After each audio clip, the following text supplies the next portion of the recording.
বীরভূমের সিউড়িতে একাধিক দাবিদারকে সামনে রেখে মিছিল এবং রাস্তা অবরোধ। আশা কর্মীদের সিউড়ি বাসস্ট্যান্ড চত্বরে হয় রাস্তা অবরোধ। তাদের দাবি, কেন্দ্র সরকারের ঘোষিত ইন্টেন্সিভ দ্রুত কার্যকর করতে হবে। কর্মরত অবস্থায় মৃত আশা কর্মীদের পরিবারকে ৫ লক্ষ টাকা প্রদান করতে হবে। আশা কর্মীদের ন্যূনতম ১৫,০০০ টাকা বেতন দিতে হবে। এই ধরনের একাধিক দাবিকে সামনে রেখে বিক্ষোভ প্রদর্শন করল আশা কর্মীরা। বিক্ষোভ চলাকালীন কয়েকজন আশা কর্মী রাস্তাতেই শুয়ে পড়েন।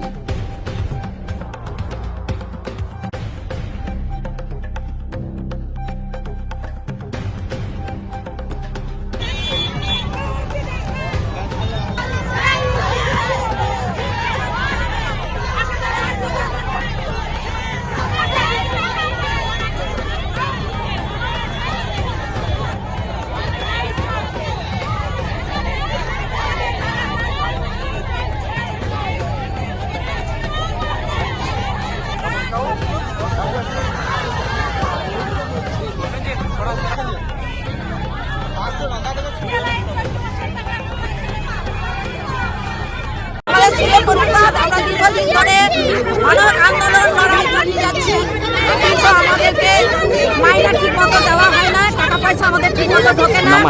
তাই আজ আমরা শুয়ে প্রতিবাদ করছি, যতক্ষণ না আমাদেরকে টাকা পয়সা দেওয়ার আশ্বাস দেবে ততক্ষণ।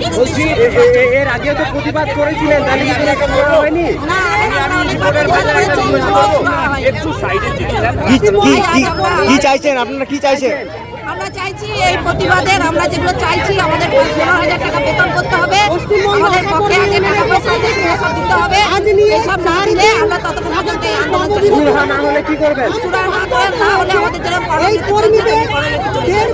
আপনারা এখানে কোথায় উপস্থিত হয়েছেন? আমরা পুরো গোটা বীরভূম জেলায় 10টা ব্লক আমরা এদিকে সমস্ত কিছু আপনার নাম? আমার নাম বিনা চট্টোপাধ্যায়। আমি এখানে রাজ্য সদস্য হয়ে আছি আর জেলাতে ভাইস প্রেসিডেন্ট। এরকম ডিসিশন নিতে পারেন? পেশেন্ট বলেছি, অ্যাম্বুলেন্স আটকে দেবে? পেশেন্ট বলিনি, পেশেন্টকে ছেড়ে দিতে বলেছি। না, ফাঁকা অ্যাম্বুলেন্স বলেছি, এটা বলতে পারি না। ফাঁকা বলেছি, আমরা মা বাচ্চা, আমরা এখনো বলছি যে আমরা মায়ের পরিষেবা। কি অ্যাম্বুলেন্সেই থাকবে? পেশেন্ট আনতে পারে না অ্যাম্বুলেন্স? বাসেও তো থাকতে পারে। আপনি বললেন আপনার অ্যানাউন্সমেন্ট আছে ফাঁকা অ্যাম্বুলেন্স আটকে দাও। বাসেও তো থাকতে পারে। বলেছি, কিন্তু মা বাচ্চা আমি বলেছি দেখতে আগে যে মা আছে কি। না, এই ফাঁকাতে তো কিছু ছিল না। আনতে গেলে ছাড়া হবে, ছাড়া হলো নাকি? আপনি কি অ্যাম্বুলেন্স আটকানোর ডিসিশন নিতে পারেন? অবশ্যই না। কেন বললেন আপনি কেন বললেন? এই বিষয়টা নিয়ে আপনার সাথে তর্ক করা যাবে না। আমি বললাম যে মা বাচ্চা, কাকে বলছি যে অ্যাম্বুলেন্সটা দেখতে সেটা ফাঁকা কিনা। আপনি তো আনতেও যেতে পারে।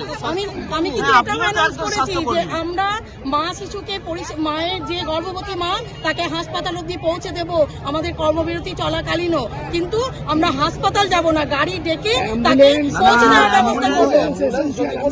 আমরা সেই জায়গায় কিন্তু আমরা অ্যাম্বুলেন্স ছেড়ে দিয়েছি। কি শুধু অ্যাম্বুলেন্সেই থাকবে?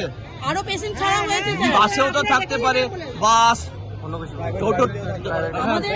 আমরা তো সেই পরিষেবা দিয়েই যাচ্ছি, কিন্তু আমাদের কথা ভাবছেন?